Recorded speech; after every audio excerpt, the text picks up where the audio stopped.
Hello friends, welcome to P S Chadda. P S Chadda के YouTube channel पर आप सभी का हार्दिक स्वागत है। दोस्तों, आज हम पढ़ने वाले हैं पाचन तंत्र के बारे में। एमपीपीएससी प्रीलिम्स में जो यूनिट 7 है उसका एक टॉपिक है मानव शरीर संरचना या ह्यूमन बॉडी, जिसे इंग्लिश में ह्यूमन बॉडी कह सकते हैं और हिंदी में हम कहते हैं मानव शरीर की संरचना। तो ह्यूमन बॉडी कैसे बनी है, उसका स्ट्रक्चर क्या है, उसके अंदर कौन कौन से सिस्टम है। तो आज की वीडियो में हम डिस्कस करने वाले हैं मानव के पाचन तंत्र के बारे में, यानी कि जो डाइजेस्टिव सिस्टम है पाचन तंत्र, उसके बारे में कंप्लीट स्टडी करेंगे। कैसे शुरू होता है, कैसे खत्म होता है, कौन कौन से ऑर्गन हैं, कौन कौन से ग्लैंड इसमें है। और यूनिट 7 की जो अपनी कंप्लीट सीरीज चल रही उसमें 12वीं क्लास है। इससे पहले 11 क्लासेस हो चुकी हैं। अगर आपने वो नहीं देखी तो इस वीडियो के बाद उन क्लासेस में भी आप जाइए, अच्छे से उनको समझिए और एमपीपीएससी में एक अच्छा स्कोर जो है आप कर सकते हैं। तो इसी प्लेलिस्ट में आपको वीडियोस भी मिल जाएंगे। चलिए शुरू करते हैं हम कि पाचन तंत्र है क्या, पाचन है क्या और पाचन के ऑर्गन कौन कौन से, सभी के बारे में हम देखते हैं डिटेल से। तो सबसे पहले दोस्तों, अगर हम देखें कि पाचन क्या है, तो पाचन एक सामान्य सी एक प्रक्रिया होती है और इस प्रक्रिया का जो सिस्टम होता है उसे हम पाचन तंत्र कहते हैं। तो क्या प्रक्रिया होती है, तो साधारण भाषा में अगर हम समझने की कोशिश करें तो कोई भी क्या होती है, जटिल संरचना होती है या पोषक पदार्थ जो होते हैं वो जटिल होते हैं और उन जटिल अणुओं को हम कहते हैं कि ये जल में अघुलनशील है, यानी कि पानी में घुलते नहीं है। तो उन जटिल कणों को सरल कणों में बदलना और पानी में घुलनशील बनाना, यानी कि जो अघुलनशील है पानी में उनको पानी में घुलनशील बनाना और जो जटिल है उनको सरल बनाना, यही एक प्रोसेस होती है। इसी को हम कहते हैं डाइजेशन या पाचन। और इसमें जो जो अंग कार्य करते हैं उन सभी को मिला के एक सिस्टम बनता है, तो उसी को हम क्या कहते हैं, पाचन तंत्र कहते हैं। अब अगर इसकी परिभाषा के बारे में हम बात करें तो जो जटिल पोषक पदार्थ हैं और जो बड़े अणु हैं उनको विभिन्न रासायनिक क्रियाओं और एंजाइम की सहायता से सरल, छोटे और घुलनशील अणुओं में बदलना पाचन कहलाता है। तथा जो तंत्र ये कार्य करता है उसको पाचन तंत्र कहते हैं। तो सामान्य सी बात है कि पाचन क्या है, जटिल भोजन को सरल भोजन बनाना, जल में अघुलनशील भोजन को जल में घुलनशील बनाना, जिससे कि हमें ऊर्जा मिल सके। क्या रीजन है, जटिल पोषक पदार्थ का डायरेक्टली ऊर्जा नहीं देते, इसलिए सरल में उनको तोड़ना पड़ता है। जो जल में अघुलनशील होते हैं वो हमें ऊर्जा नहीं देते, इसलिए उनको जल में घुलनशील बनाना पड़ता है। तो सामान्य सी प्रोसेस है। अब अगर हम बात करते हैं दोस्तों कि पाचन की क्रिया में कुछ ऑर्गन्स पार्टिसिपेट करते हैं, कुछ अंग जो है भाग लेते हैं। तो कौन कौन से अंग जो है इसमें होते हैं, तो एक होती है मुख गुहा, जिसको बक्कल कैविटी के नाम से हम जानते हैं। एक होती है ग्रसनी, एक होती है ग्रास नली, एक होता है आमाशय, एक होती है छोटी आंत और एक होती है बड़ी आंत। तो ये सारे क्या है, ये पाचन के अंग हैं। इन्हीं अंगों के माध्यम से पाचन होता है। जैसे कि अगर हम बात करें तो इंसान का ये वाला जो स्ट्रक्चर है इसको क्या कहते हैं, हम मुख गुहा कहते हैं। इसके नीचे का जो पार्ट है इसको ग्रसनी कहते हैं और ये जो नली दिखाई दे रही है इसको ग्रास नली कहते हैं। और ये जो पार्ट दिखाई दे रहा है, जे जैसा जो दिखाई दे रहा है, इसको हम सामान्यतः पेट भी कहते हैं। तो ये आमाशय है और उसके बाद ये छोटी आंत जो बीच में आपको दिखाई दे रही है और बड़ी आंत जो बाहर आपको दिखाई दे रही है। तो ये जो है मानव शरीर के सारे अंग हैं जो पाचन की क्रिया में पार्टिसिपेट करते हैं, इसलिए इनको हम पाचन अंग कहते हैं। उसके बाद कुछ ग्रंथियां होती हैं जो पाचन की क्रिया में क्या कर सकती है, पार्टिसिपेट करती हैं और उनके माध्यम से पाचन की क्रिया जो है होती है। तो एक होती है लार ग्रंथि। लार ग्रंथि कहाँ पर है, जैसे कि यहाँ पर 3 लार ग्रंथियां होती है मुख गुहा में, जहां पर मैं पॉइंट्स बना रहा हूं। तो ये वो स्थान है जहां पर लार ग्रंथियां होती है और ये क्या करती है, लार का स्त्रावण करती है, जिसकी वजह से भोजन जो है वो सरलता से पेट के अंदर चला जाता है और दूसरा पाचन भी शुरू हो जाता है। दूसरा क्या होता है, तो यकृत ग्रंथि होती है, यानी कि एक लीवर होता है। अब ये लीवर भी क्या करता है, तो ये भी पाचन की क्रिया में पार्टिसिपेट करता है। फिर तीसरा ऑर्गन क्या होता है, तो ये देखो नीचे एक येलो येलो सा आपको दिखाई दे रहा है आमाशय के नीचे, इसे हम कहते हैं अग्नाशय। तो ये 3 ग्रंथियां और ये कुछ ऑर्गन मिलकर ही क्या बनाते हैं, पाचन तंत्र बनाते हैं। तो पाचन की जो क्रिया है वो अंगों के माध्यम से भी होती है, पाचन की जो क्रिया है वो ग्रंथियों के माध्यम से भी होती है।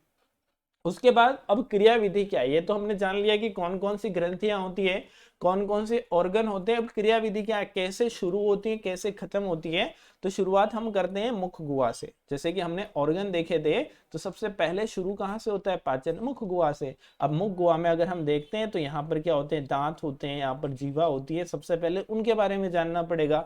तो हम क्या जानते हैं, सबसे पहले दांत के बारे में, यानी मुख गुहा के बारे में जानते हैं। दांत कितने प्रकार के होते हैं, क्या काम करते हैं, उन सब के बारे में, और प्रश्न भी एग्जाम में पूछे जाते हैं। तो सबसे पहले अगर हम बात करें दांत की, तो दांत जो है वो बने होते हैं फास्फोरस और कैल्शियम से मिलकर। कैल्शियम और फास्फोरस दोनों मिलकर क्या बनाते हैं, दांत बनाते हैं। 98% यही पार्ट होता है। कुछ लगभग 2% के आसपास इसमें दूसरी चीजें भी होती हैं, जैसे कि इसमें अगर हम देखें तो कैल्शियम और फास्फोरस के अलावा जो है फ्लोरीन भी होता है, और क्लोरीन भी कुछ मात्रा में होता है, अन्य तत्व भी होते हैं। तो ये जो है कुछ 2% के आसपास होते हैं। इनसे जो है दांत जो है बने होते हैं। अब दांत की अगर हम बात करें तो दांत कितने प्रकार के होते हैं, तो सामान्यतः अगर मानव में हम देखें तो 4 अलग अलग प्रकार के, उनकी जो संरचना होती है उस आधार पर 4 अलग अलग प्रकार के दांत अपने को देखने को मिलते हैं। तो एक जो प्रकार होता है उनको हम कहते हैं कृतंक, या इनको हम इंसीजर भी कहते हैं। जैसे कि मानव का ये जबड़ा है, इसमें 4 दांत जो आपको सामने दिखाई देते हैं, जो जब हंसने पर दिखाई देते हैं, सामने दिखाई देते हैं, भोजन को शुरुआत में काटने का काम करते हैं, तो इनको हम इंसीजर कहते हैं। इनको क्या कहते हैं, इंसीजर। संख्या कितनी होती है इनकी, 4 होती है। 2 इधर 2 इधर, एक जबड़े में 4, और ऐसे ही सेम 4 कहाँ होते हैं, तो नीचे की तरफ भी होते हैं। 4 इधर 4 इधर, तो 4 और 4 कितने हो गए, तो संख्या टोटल हो जाती है 8। फिर आते हैं रदनक। रदनक नाम के एक दांत होते हैं, तो ये कितने होते हैं, तो ये यहाँ पर एक तीखा दांत होता है इन 4 के बाद दोनों तरफ, है ना। तो 2 ऊपर की तरफ होते हैं, 2 नीचे की तरफ होते हैं, और ये क्या करते हैं, भोजन को चीरने फाड़ने का काम करते हैं। और जब मांसाहारी जो मांसाहार का सेवन करते हैं, गन्ने का सेवन करते हैं, तो उस समय जो है इसमें क्या होता है, इस दांत की वजह से उसको काटने का काम किया जाता है। तो टोटल इनकी संख्या जो है 4 होती है, और इनका यूज क्या है, तो इनको चीरने फाड़ने के यूज में लिया जाता है। फिर आते हैं मोलर या चौवर्णक नाम के जो दांत होते हैं उनके बारे में। तो यहाँ पर ये जो दांत है, तो 2 आगे आगे वाले, जिनको दाढ़ के नाम से भी जाना जाता है, तो ये आगे वाली जो 1 2 ये जो दाढ़ होती है, इनको हम कहते हैं चौवर्णक। और 2 4 6 और 8, तो इनकी संख्या भी कितनी हो जाती है, 8 हो जाती है। फिर बात आती है अग्र चौवर्णक। तो अग्र चौवर्णक जो है वो प्रीमोलर, सॉरी, इनको हम कहते हैं प्रीमोलर। ये जिसकी हम बात कर रहे थे 8, तो ये कौन से हो जाएंगे, प्रीमोलर हो जाएंगे 8। और चवर्णक ये पीछे वाले हो जाएंगे 3 3 6 और 3 9 और 3 12। तो चवर्णक की संख्या कितनी हो जाएगी, 12। तो इनको हम क्या कहेंगे, मोलर। और इनके आगे जो 8 हैं वो क्या कहलाएंगे, प्री मोलर कहलाएंगे। ठीक है। तो इस प्रकार से दांत जो है उनकी संरचना। तो सबसे पहले अगर हम बात करते हैं तो इंसिजर सामने दिखाई देते हैं। उसके बाद केनाइन नाम का दांत होता है जो तीखा होता है। फिर आते हैं प्रीमोलर्स, और सबसे लास्ट में अपने देखो दिखते हैं मोलर्स। तो टोटल इनकी संख्या कितनी हो जाएगी, तो 8 और 4 12, और 12 24, और 24 और 8 32। तो मानव शरीर में कितने दांत होते हैं, तो 32 दांत होते हैं। बट अगर हम बच्चों में बात करें कि जो बच्चे हैं, जो चाइल्ड हैं, उसमें कितने टीथ होते हैं, तो बच्चों में इनकी संख्या होती है 20। क्यों, बच्चों में दांत कम क्यों होते हैं, जिनको हम दूध के दांत कहते हैं। तो दूध के जो दांत होते हैं वो कम होते हैं। उसका रीजन होता है कि बच्चों में कुछ दांत जो है नहीं पाए जाते। तो बच्चों में कौन से दांत जो है कितने पाए जाते हैं और कौन से दांत नहीं पाए जाते, ऐसा भी अगर आपसे पूछ ले तो बच्चों में, जैसे कि आपने एक नाम सुना होगा विजडम टीथ, अक्कल दांत जिसे हम कहते हैं, अक्कल दांत भी कहते हैं। तो विजडम टीथ या बुद्धि दांत जो होता है ना, लास्ट वाला जो मोलर टीथ है वो होता है, यानी कि चवर्णक प्रकार का जो दांत होता है। और मोस्टली ये 20 से 20 वर्ष की आयु के बाद ही आती है, यानी कि बच्चों में ये नहीं होता। तो एक तो कौन सा दांत नहीं होता इनमें, मोलर टाइप का लास्ट वाला दांत नहीं होता। अब मोलर टाइप का लास्ट वाला दांत यानी कि 4 दांतों की कमी हो गई, क्योंकि 4 है, एक एक चारों तरफ, है ना, 2 इस जबड़े में 2 इस जबड़े में, तो 4 हो गए। तो 4 ये नहीं होते। और कौन से नहीं होते बच्चों में, तो बच्चों में अगर हम बात करें तो जो प्री मोलर्स दांत होते हैं, ये आगे वाले 2 2 ये नहीं होते। तो 2 इधर 2 इधर 2 इधर 2 इधर, तो 8 ये हो जाते हैं। यानी कि टोटल 12 दांत नहीं होते। तो 32 में से 12 नहीं होते तो कितने होते हैं, 20 होते हैं। तो बच्चों में दांतों की संख्या 20 होती है, जबकि वयस्क में दांतों की संख्या कितनी होती है, 32 होती है। ये प्रश्न हमसे पूछा जाता है। इनके नाम पूछे जाते हैं कि कौन कौन से टाइप के कितने दांत होते हैं। अब इनका एक डेंटल फार्मूला है 2123 और 2123। इसे हम कहते हैं डेंटल फार्मूला। तो क्या होता है भैया डेंटल फार्मूला? इससे हम दांतों की संख्या याद रख सकते हैं 21 23। 21 23 जैसे कि हम ये वाला केवल एक जबड़े का एक हिस्सा लेते हैं, इसके 4 पार्ट हम कर देते हैं। तो भैया 2 दांत जो होते हैं वो कौन से प्रकार के होते हैं? तो इंसिजर प्रकार के होते हैं, तो इससे बनता है 2। फिर एक दांत जो होता है वो कैनाइन प्रकार का या रत्नक प्रकार का होता है, तो इससे बनता है 1। और फिर 2 दांत जो होते हैं वो प्रीमोलर होते हैं, तो इससे क्या बनता है 2। और फिर 3 दांत जो होते हैं वो कौन से बनते हैं? तो मोलर बनते हैं। तो इससे फार्मूला बना 2 1 2 3। फिर दूसरे जबड़े में भी 2 1 2 3। ऐसे इनको मल्टीप्लाई बाय 2 कर दो और सबको जोड़ लो, तो कितना हो जाएगा? 32 हो जाएगा, यानी कि 32 दांत हो जाएंगे। तो मानव शरीर में दांतों की संख्या कितनी हो जाएगी? 32 हो जाएगी। चलिए, अब हमने दांत के बारे में देखा, अब हम देखते हैं टंग के बारे में, यानी कि जीभ के बारे में। तो दोस्तों हमारी जो जीवा होती है, जीभ होती है, वो क्या करती है? तो स्वाद का अनुभव करती है एक तो, दूसरा स्वर नियंत्रित करती है। स्वाद का अनुभव बहुत ही इंपॉर्टेंट थिंग है, इससे प्रश्न जो है एग्जाम में पूछे जाते हैं कि जो जीवा है उससे स्वाद का अनुभव किस प्रकार से होता है। स्वर नियंत्रण यानी कि बोलने में सहायक होती है, यह भी इसका यूज होता है, बट सबसे महत्वपूर्ण जो काम है इसका कि स्वाद का अनुभव करवाती है। अब जो जीवा होती है उसके अलग अलग पार्ट, जैसे कि एक जीवा का एक चित्र आपको दिखाई दे रहा है, इसमें अलग अलग पार्ट हैं, जैसे कि एक साइड वाला पार्ट है, एक आगे वाला पार्ट है, और एक पीछे वाला पार्ट है, और एक जो है नीचे वाला पार्ट है। एक कौन सा है? नीचे वाला पार्ट। तो इन अलग अलग पार्ट से अलग अलग प्रकार के स्वाद का अनुभव होता है।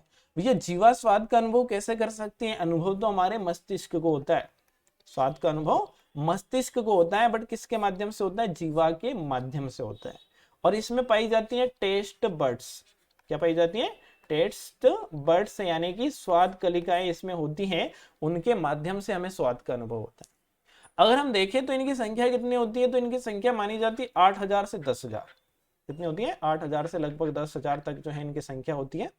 महिलाओं में पुरुषों की अपेक्षा जो है ज्यादा टेस्ट बर्ड्स पाए जाते हैं, जिससे महिलाओं को स्वाद का अनुभव ज्यादा होता है। और ये किससे जुड़ी होती है? मस्तिष्क के सेरिब्रम वाले पार्ट से जुड़ी होती है। हमारा जो सेरिब्रम वाला पार्ट होता है मस्तिष्क का, उससे टेस्ट बर्ड से या स्वाद कलिकाएं जुड़ी होती हैं, और उसको ही स्वाद का अनुभव होता है, और इनके माध्यम से होता है। तो अगर हम देखें कि हमारे जीवा का जो आगे वाला भाग है, इससे कौन से स्वाद का अनुभव होगा? तो इससे मीठे स्वाद का अनुभव होता है। साइड वाले पार्ट से खट्टे स्वाद का, और बैक वाले पार्ट से यानी पीछे का जो पार्ट है उससे कड़वे स्वाद का। जो मिडिल पार्ट होता है उससे किसी भी प्रकार के स्वाद का अनुभव नहीं होता। और जो मीठे के नीचे वाला भाग है, यानी कि नीचे वाला, उससे नमकीन जो स्वाद है उसका अनुभव होता है। तो इस प्रकार के प्रश्न भी एग्जाम में जो है पूछ लिए जाते हैं। जिस खाने का पृष्ठ तनाव कम होगा उसका स्वाद ज्यादा होगा, और जिस खाने का पृष्ठ तनाव अधिक होगा उस खाने का स्वाद भी कम होगा। अब पृष्ठ तनाव क्या है? तो फिजिक्स की एक टर्म्स है, उसमें पानी यानी कि सतह पर क्या करता है? कम से कम जगह घेरने का प्रयास करता है, और जितनी कम जगह वो घेरेगा उसका पृष्ठ तनाव उतना ही कम। यानी कि खाना जब गर्म होगा तो फैलेगा, और फैलेगा मतलब पास पास में रहेगा, फैलेगा, और इसका पृष्ठ तनाव क्या रहेगा? कम। तो स्वाद कलिकाओं के अंदर जो है प्रवेश कर जाएगा, और जब वो मतलब अगर हम देखें कि ठंडा हो जाएगा, तो ठंडा होने पर क्या हो जाएगा? पास पास में सिकुड़ जाएगा, जिससे उसका पृष्ठ तनाव बढ़ जाएगा। पृष्ठ तनाव बढ़ जाएगा तो फिर स्वाद का अनुभव भी क्या होगा? कम होगा। तो पृष्ठ तनाव कम होने पर स्वाद का अनुभव ज्यादा होता है, और पृष्ठ तनाव बढ़ने पर स्वाद का अनुभव कम होता है। इसी वजह से जो गर्म खाना होता है, जैसे सूप पी रहे हो गर्म, तो उसका स्वाद जो है ज्यादा मिलेगा, और वही सूप अगर ठंडा हो जाता है तो उसका स्वाद जो है कम लगता है। इसका यही रीजन है कि गर्म खाना जो है वो स्वाद कलिकाओं के अंदर अधिक मात्रा में प्रवेश करता है, क्योंकि उसका पृष्ठ तनाव कम होता है। और जब पृष्ठ तनाव बढ़ जाता है तो स्वाद कलिकाओं में प्रवेश नहीं कर सकता, जिसकी वजह से स्वाद का अनुभव जो है कम होता है। तो ये हमारी जीवा के फंक्शन है, और जीवा भी कहाँ पर होती है? मुख गुहा के अंदर होती है। फिर बात आती है दोस्तों लार के बारे में। तो लार जो है वो लार ग्रंथियों के माध्यम से निकलने वाला एक पदार्थ होता है। तो मनुष्य में 3 जोड़ी जो है लार ग्रंथियां पाई जाती हैं, और लार की प्रकृति हल्की जो है अम्लीय होती है। लार की अगर हम बात करें तो लगभग 6.4 जो है इसका पीएच होता है। पीएच क्या होता है? तो ये अम्ल और क्षार को ज्ञात करने की एक स्केल होती है, जिसे पोटेंशिया ऑफ हाइड्रोजन आयन हम कहते हैं। और जिसका पीएच 7 से कम है वो अम्लीय है, जिसका पीएच 7 है वो उदासीन है, और जिसका पीएच 7 से अधिक है वो क्षारीय है। तो 6.4 लार का पीएच है, इसका मतलब क्या है? कि इसका मतलब ये अम्लीय प्रकृति की है।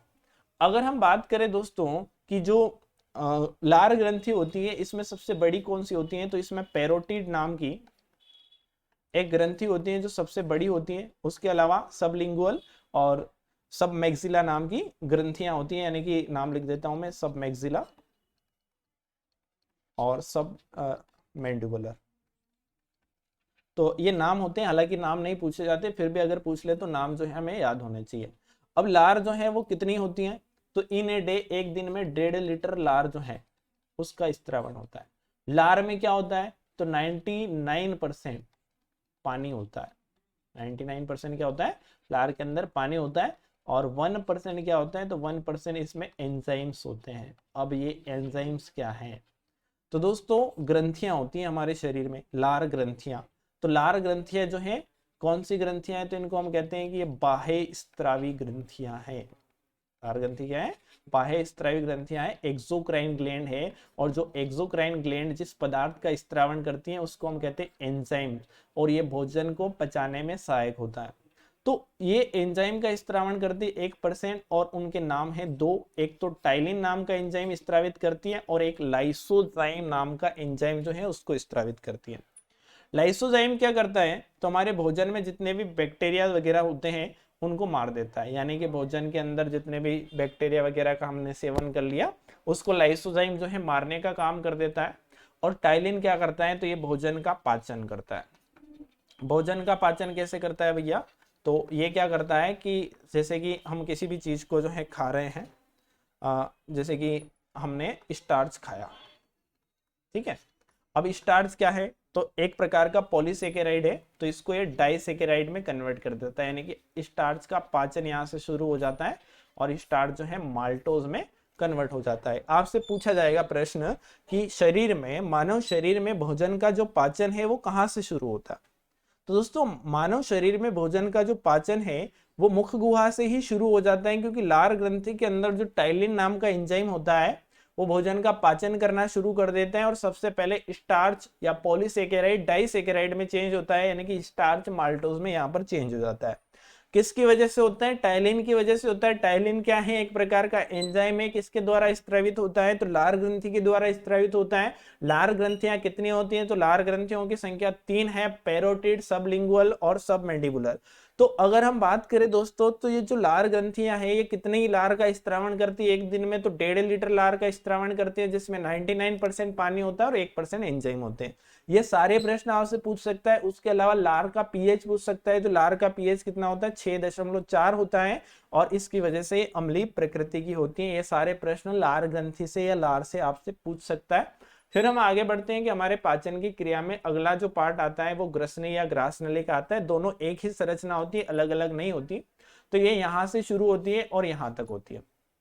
अब ये एक पाइप की तरह होता है। ये क्या होता है, एक पाइप होता है। यहाँ ना तो भोजन का पाचन होता है और ना ही अवशोषण होता है, कुछ नहीं होता है। केवल ये एक स्थान से दूसरे स्थान तक भोजन को पहुंचाने का काम करती है। और इसमें क्रमाकुचन गति होती है। इसमें क्या होती है, क्रमाकुचन गति होती है। अब हमारा जो गला होता है वहां पर क्या होता है कि दो नलियां आपस में मतलब कनेक्टेड रहती है। एक होती है श्वास नली और एक होती है ग्रास नली, ठीक है। एक श्वास नली होती है और एक ग्रास नली होती है। श्वास नली जो है फेफड़ों से जुड़ी होती है और ग्रास नली जो है आमाशय से जुड़ी होती है। तो यानी कि भोजन पहुंचाना है आमाशय तक, तो कौन सी नली के माध्यम से जाएगा, ग्रास नली के माध्यम से। और ऑक्सीजन पहुंचाना है फेफड़ों तक, तो किसके माध्यम से जाएगा, श्वास नली के माध्यम से। तो ये ग्रास नली और श्वास नली का एक दूसरे के अंदर नहीं हो सकता है क्या, जैसे कि श्वास यानी कि ऑक्सीजन जो है ग्रास नली के अंदर नहीं जा सकता, क्या भोजन श्वास नली के अंदर नहीं जा सकता, जा सकता है। उस समय जाता है जब आप खांसते हो, फिर खाने के बाद खाना खा रहे हो, पानी पी रहे हो, श्वास नली में चले गया तो आप खांस रहे हो। तो यहाँ पर क्या होता है, यहाँ पर एक ढक्कन नुमा संरचना होती है जिसे कहते हैं इपोग्लोटिस। इसे क्या कहते हैं, इपोग्लोटिस। तो इपोग्लोटिस नाम का एक ढक्कन होता है, वो ग्रास नली को और श्वास नली को बंद करता है। जब आप सांस लेते हो तो ग्रास नली को बंद कर देता है, जब आप खाना खाते हो तो जब आप सांस लेते हो तो ग्रास नली को, और जब खाना खाते हो तो श्वास नली को बंद कर देता है, जिसकी वजह से एक दूसरे में नहीं पहुंचते। अगर गलती से पहुंच भी गए तो अंदर एक्सेप्ट नहीं करते, उससे खांसी जो है चलने लगती है। तो ये काम होता है ग्रास नली का और ग्रसनी का, कि भोजन को एक स्थान से यानी कि मुख गुहा से आमाशय तक पहुंचाने का काम करती है। उसके बाद बात आती है आमाशय के बारे में, यानी कि जो आमाशय है वो वहां पर क्या क्या होता है, इस प्रकार से संरचना होती है इसकी। तो इसकी संरचना होती है जेड शेप में, और इसको सामान्यतः हम पेट भी कहते हैं। रीजन है कि यहाँ पर भोजन जो है लगभग 4 घंटे रुकता है। कितने समय तक रुकता है? 4 घंटे। और भोजन यहाँ पर जो है लिक्विड फॉर्म में आ जाता है। जैसे भोजन हम सॉलिड करते हैं, बट यहाँ पर जाने के बाद लिक्विड कंडीशन में आ जाता है, क्योंकि इसमें पानी भी मिल जाता है और भी बहुत सारे पदार्थ होते हैं जिनके बारे में हम चर्चा करने वाले हैं, वो सब इसमें मिल जाते हैं। तो इसमें क्या क्या होता है, तो इसमें कुछ सेल्स पाई जाती हैं जिनके माध्यम से जठर रस जो है उसका स्त्रावण होता है। और जो जठर रस होता है उसमें 3 चीजें होती हैं, HCl, पेप्सिन और रेनिन। तो ये सब कहां से हुए? तो ये जठर ग्रंथि पाई जाती है।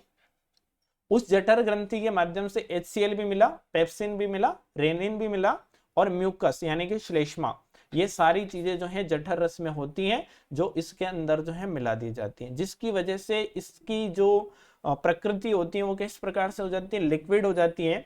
और भोजन के अंदर HCl मिल गया। HCl क्या है? इसे कहते हैं हम हाइड्रोक्लोरिक अम्ल, केमिस्ट्री की भाषा में HCl हाइड्रोक्लोरिक अम्ल।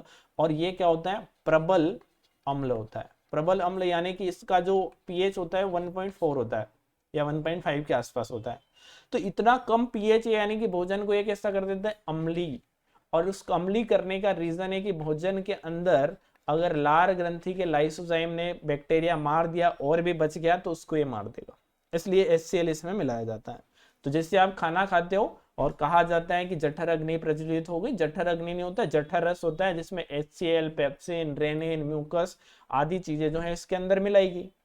अब भोजन यहाँ पर होता है तो यहाँ पर भी कुछ समय जो है पाचन शुरू हो जाता है। तो यहाँ पर क्या क्या होता है? तो यहाँ पर 2 प्रकार के एंजाइम जो है जठर रस के अंदर होते हैं। एक होता है पेप्सिन और दूसरा होता है रेनिन। तो पेप्सिन क्या करता है भैया? तो ये प्रोटीन का पाचन करता है। जो प्रोटीन का सेवन, देखिए स्टार्च का है तो एक कार्बोहाइड्रेट है, उसका सेवन किया आपने और लार ग्रंथि ने उसको थोड़ा सा पाचन कर दिया और उसको किस में कन्वर्ट कर दिया? तो माल्टोज में कन्वर्ट कर दिया। अब प्रोटीन को पेप्टोन में बदलने का काम करता है पेप्सिन। पेप्सिन क्या करता है? प्रोटीन को पेप्टोन में बदल देता है। पूर्ण पाचन नहीं करता बट आंशिक पाचन जो है यहाँ पर कर देता है। और रेनिन जो है वो क्या कर देता है? तो ये दूध का, जैसे छोटे बच्चे होते हैं उसमें रेनिन नाम का एंजाइम होता है जो दूध का पाचन करता है। बड़ों में दूध का पाचन नहीं होता, वसा का जो पाइसीकरण है वो होता है। और वो कहाँ पर होता है? तो वो आगे की प्रोसेस में हम देखेंगे, छोटी आंत के अंदर होता है। और किसकी वजह से होता है? तो जठर रस की वजह से होता है। तो यहाँ पर एक पेप्सिन जिसने प्रोटीन का पाचन किया, एक रेनिन जिसने दूध का पाचन किया। और ये कहाँ पर हुआ? तो ये आमाशय के अंदर हुआ। किसकी वजह से हुआ? जठर ग्रंथि की वजह से हुआ। और जठर ग्रंथि ने कौन सा रस स्त्रावित किया? जठर रस किया, जिसमें क्या क्या थे? तो उसमें HCl था, पेप्सिन था, रेनिन था और म्यूकस यानी श्लेष्मा। श्लेष्मा जिससे कि सर्दियों में जब आपकी नाक बहती है तो जो पदार्थ निकलता है उसी को जो है श्लेष्मा कहा जाता है, उसी को म्यूकस कहा जाता है। तो वो चीजें भी इसके अंदर जो है मिला दी जाती है। उसके बाद बात आती है दोस्तों लीवर के बारे में। हालांकि भोजन आमाशय में चला जाता है, आमाशय के बाद भोजन डायरेक्टली कहाँ जाता है? छोटी आंत में जाता है।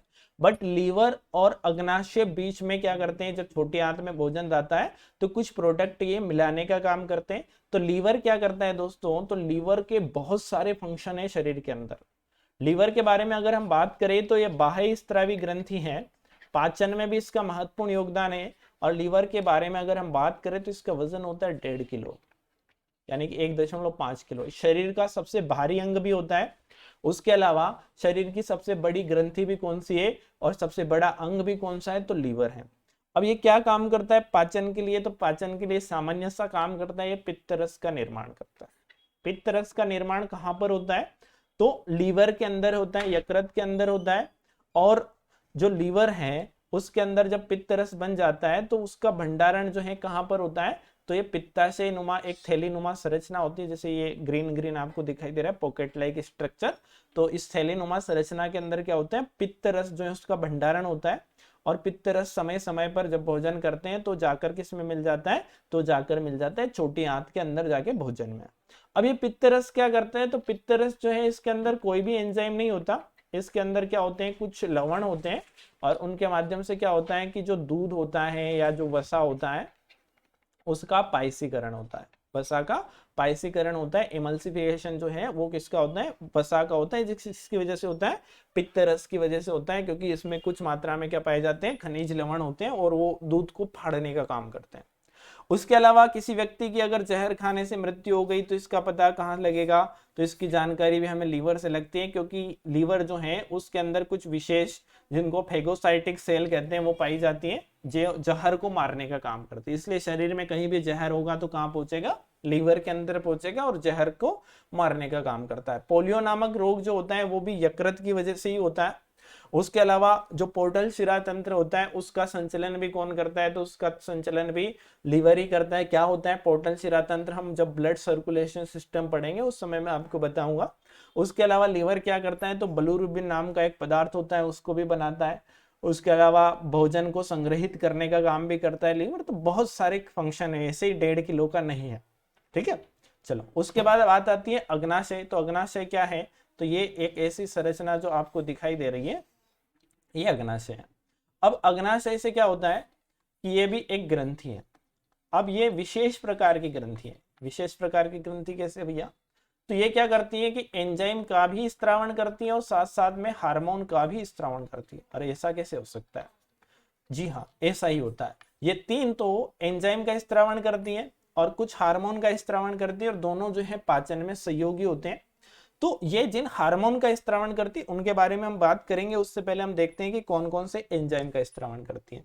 तो एक तो ट्रिप्सिन नामक जो एंजाइम है उसका स्त्रावण करती है, जो पेप्टोन को एमिनो अम्ल में बदलता है। यानी कि प्रोटीन तो पेप्टोन में बदल गया था, किससे, पेप्सिन की वजह से। बट जो पेप्टोन है वो एमिनो एसिड में किसकी वजह से बदलते हैं, ट्रिप्सिन। ये किसके वजह, कहां से मिलता है, तो ये मिलता है अग्नाशय की वजह से, ठीक है। अब ये कहां पर मिलता है, तो छोटी आंत में मिलता है, यानी कि पाचन की प्रोसेस छोटी आंत में होगी। रस किसका है या एंजाइम किसका है, तो वो अग्नाशय का है। उसके बाद एमाइलेज आता है। एमाइलेज जितने भी कार्बोहाइड्रेट, जैसे कि आपने खाना खाया, स्टार्च को खाया, तो वो माल्टोज में कन्वर्ट तो हो गया था, माल्टोज से ग्लूकोज में कन्वर्ट किसकी वजह से होगा, एमाइलेज की वजह से। और लाइपेज नाम का एक एंजाइम होता है, ये वसा को कन्वर्ट करता है वसी अम्ल में। यानी कि यहाँ पर अग्नाशय रस के माध्यम से सारी चीजों का पाचन हो जाता है छोटी आंत के अंदर। अब पाचन की क्रिया यहाँ पर पूरी हो जाती है। तो जो अग्नाशय रस होता है उसको पूर्ण पाचक रस कहा जाता है। उसको क्या कहते हैं, पूर्ण पाचक रस, क्योंकि इसकी वजह से सारे जितने भी भोज्य पदार्थ का आपने सेवन किया था सबका क्या हो गया, पाचन हो गया, इसलिए इसको पूर्ण पाचक रस कहते हैं। अब ये जो अग्नाशय होता है इसमें हार्मोन कैसे निकलते हैं, तो इसमें लैंगरहैंस की द्वीपिका पाई जाती है। जैसे कि मैं बना रहा हूँ रेड रेड डॉट, तो इस प्रकार की एक संरचना होती है, तो इन्हें कहते हैं लैंगरहैंस की दीपिका है। और इनके अंदर क्या होता है, तो एक वाइट पेज में ले लेता हूँ, एक अल्फा, एक बीटा और एक गामा, तीन प्रकार की जो है सेल्स इनमें पाई जाती हैं। अल्फा सेल जो है वो ग्लूकागोन, ये कौन सा, ग्लूकागोन नाम का एक हार्मोन होता है उसका स्त्रावण करती है। बीटा सेल्स इंसुलिन नाम का हार्मोन जो है उसका स्त्रावण करती है। और गामा जो है, इससे वो सारे जो हमने अग्नाशय रस के बारे में बात की कि जितने भी एंजाइम्स थे उनका स्त्रावण होता है। तो इंसुलिन क्या करता है, तो जैसे कि हम भोजन करते हैं, अब भोजन करने के बाद क्या बनता है, तो ग्लूकोज बनता है। अब उस ग्लूकोज को क्या करना है, स्टोर करना है। त्वरित ऊर्जा देता है ग्लूकोज, तो बट उसको स्टोर किया जाता है लीवर में। तो जो स्टोर करना है वो ग्लूकोज डायरेक्ट स्टोर नहीं होता है, उसको ग्लाइकोसिस जो है, ग्लाइकोसिस की प्रोसेस होती है और उसके माध्यम से जो है ग्लाइकोजन में चेंज करके उसको जो है स्टोर किया जाता है। तो ग्लूकोज को ग्लाइकोजन, ग्लूकोज को क्या करना है, ग्लाइकोजन जो है उसमें कन्वर्ट करना है, तो इंसुलिन जो है उसके अंदर मिलाना पड़ेगा। ग्लाइकोजन बन गया, वो स्टोर हो जाएगा। और ग्लूकागोन जब ग्लाइकोगोन जोन में मिलेगा तो वो इसको फिर से ग्लूकोज में कन्वर्ट कर देगा। तो इन दोनों के काम होते हैं कि एक भोजन को स्टोर करता है और एक उपवास के समय जब हमें जरूरत होती है एनर्जी की, तो ये क्या करता है, हमें वो ग्लूकोज के रूप में कन्वर्ट करके देता है। तो ये दोनों काम होते हैं इनके जो हार्मोन होते हैं। अब इंसुलिन की कमी हो जाती है तो जब भोजन करते हैं तो बहुत सारा ग्लूकोज ब्लड में मिल जाता है, और इसी रोग को कहते हैं कि शुगर हो गया भैया। ग्लूकोज की मात्रा बढ़ गई तो इसी को क्या कहते हैं, शुगर हो गया, या इसी को कहते हैं कि डायबिटीज हो गई, या इसी को शक्कर के नाम से या शर्करा के नाम से जाना जाता है। तो इस प्रकार की जो बीमारी होती है डायबिटीज नाम की, वो किसकी वजह से होती है, इंसुलिन हार्मोन की वजह से होती है। और इसकी खोज किसने की थी, ये भी पूछा जाता है। तो इंसुलिन की खोज जो है बेंटिक नाम के एक वैज्ञानिक ने की थी, तो इसका नाम भी अपने को याद रखना है। फिर आते हैं भैया हम अपने और जो ऑर्गन है उनके ऊपर। फिर आती है छोटी आंत। तो छोटी आंत के अंदर एक तो अग्नाशय और एक लीवर अपने सारे प्रोडक्ट मिला देते हैं, तो सबसे अधिक भोजन का पाचन और अवशोषण जो है यहीं पर होता है। इसके 3 पार्ट हैं। एक पार्ट है डेडुनम, बीच वाला पार्ट जो है जेजुनम, और लास्ट वाला पार्ट जो है उसको कहते हैं इलियम। तो 3 इसके भाग हैं और सबसे ज्यादा पाचन की जो क्रिया होती है वो डेडुनम में होती है। डेडुनम किससे जुड़ा होता है? तो अग्नाशय, जो आमाशय है, अग्नाशय है और लीवर, इन सबसे कनेक्टेड रहता है डेडुनम वाला पार्ट। तो इसकी लंबाई के बारे में पूछ लिया जाता है, तो लगभग 6 से 6.5 मीटर की इसकी लंबाई होती है। और नाम है इसका छोटी आंत, लंबी ज्यादा होती है छोटी आंत। इसका जो डायमीटर है वो कम होता है, इसकी वजह से इसको छोटी आंत कहते हैं, और बड़ी आंत के बीच में फंसी होती है। फिर बड़ी आंत वाली पार्ट आता है। तो बड़ी आंत जो है यहाँ से शुरू होती है, छोटी आंत इससे कनेक्ट होती है। तो इसके भी 3 पार्ट होते हैं। इसका पहला पार्ट होता है सिक्कम, दूसरा पार्ट होता है कोलोन, और तीसरा पार्ट जो होता है उसको कहते हैं रेक्टम। तो 3 भागों में ये भी जो है डिवाइड रहती है। अब इसका जो सिक्कम वाला पार्ट है, यहाँ पर एक स्ट्रक्चर रहता है जिसको कहते हैं अपेंडिक्स। अपेंडिक्स क्या है? तो एक प्रकार का अवशोषी अंग होता है, लगभग 2 इंच का होता है, और जिसका कोई काम नहीं होता है। अभी पहले जो है कच्चे मांस को पकाने के लिए, इसका मतलब पचाने के लिए इसका जो है यूज किया जाता था। अभी ये अवशेषी अंग है जिसका शरीर में कोई काम नहीं है। कभी कभी अपेंडिक्स की वजह से पेट में दर्द होता है तो इसका ऑपरेशन करवा के बाहर काट के निकाल देते हैं, जिसको नॉर्मली लोग जो है ओपन टेक्स के नाम से जानते हैं, जबकि वो अपेंडिक्स होता है। ठीक है। तो ये बड़ी आंत में क्या होता है? तो जितने भी बचा हुआ पदार्थ है उसका अवशोषण होता है, जल और खनिज लवण जो है उनका अवशोषण होता है, और इसी के माध्यम से जो है भोजन, जो वेस्टेज प्रोडक्ट होता है अवशोषण के बाद, उसको रेक्टम के माध्यम से या मल द्वार के माध्यम से जो है शरीर से बाहर निकाल दिया जाता है। तो ये एक प्रोसेस होती है पाचन की, जो मुख गुहा से शुरू होती है, बड़ी आंत तक खत्म होती है। इसमें कुछ ग्रंथियां भी पार्टिसिपेट करती हैं और कुछ ऑर्गन भी पार्टिसिपेट करते हैं, जिनके बारे में हमने जो है विस्तार से देखा। तो उम्मीद करता हूं दोस्तों कि जिन ऑर्गन्स के बारे में, जिन ग्लैंड्स के बारे में हमने देखा, वो आपको समझ में आई होगी। दोस्तों अगर वीडियो आपको अच्छा लगा हो तो लाइक करें, अपने दोस्तों में शेयर करें, और अभी तक आपने इस चैनल को सब्सक्राइब नहीं किया तो जल्दी से कर लो, क्योंकि ऐसे वीडियो जो है रोज आते रहेंगे। साथ ही साथ दोस्तों एमपीपीएससी की कंप्लीट प्रिपरेशन अगर आपको करनी है तो एक राज बताता हूँ, पीएससी अड्डा ऐप, जहां पर फ्री में आप सारी प्रिपरेशन कर सकते हैं, किसी को मत बताना। चलिए, आज का वीडियो आपने अंत तक देखा, इसके लिए बहुत बहुत धन्यवाद।